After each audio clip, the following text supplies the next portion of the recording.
We have not asked and will not ask for permission from anyone to develop our missile capabilities, and we will build a wide range of missiles that include ground-to-air, air-to-air, land-to-sea, and ground-to-ground. The Islamic nature of our revolution is the guarantor of the revolution and of our system. If our revolution had not been an Islamic revolution, but an Iranian revolution or a national revolution, then the revolution would not have withstood the threats and the plots aimed against it. Rouhani made the remarks before tens of thousands who were gathered to mark the 40th anniversary of the 1979 Islamic Revolution that overthrew the country's US-backed monarch. This year's anniversary is also marked by 4 decades of uneasy relations with the US. Our next report explains how the US over the years has used economic sanctions to pressure and punish the Iranian regime and how that is now impacting the Iranian economy. I am announcing today that the United States will withdraw from the Iran nuclear deal. On May 8th last year, U.S. President Donald Trump overturned ex-President Barack Obama's biggest policy decision. The U.S. officials withdrew from the 2015 Iran nuclear deal.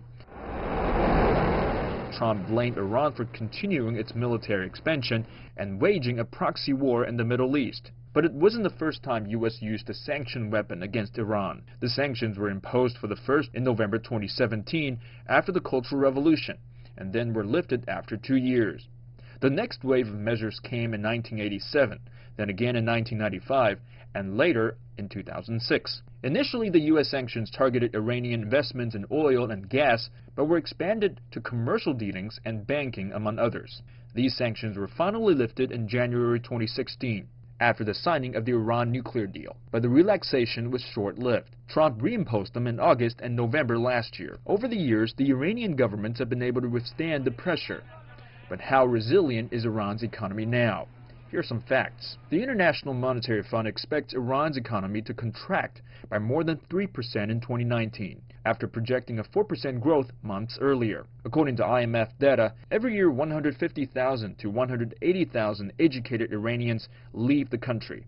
The number is considered as one of the worst cases of brain drain. Unemployment, too, has skyrocketed to around 30%, while inflation is over 35%. Iran's currency, the rial, has lost nearly 70% of its value against US dollar in the past 12 months. But the government is putting up a brave face. We will stand against these sanctions together and gain victory over America.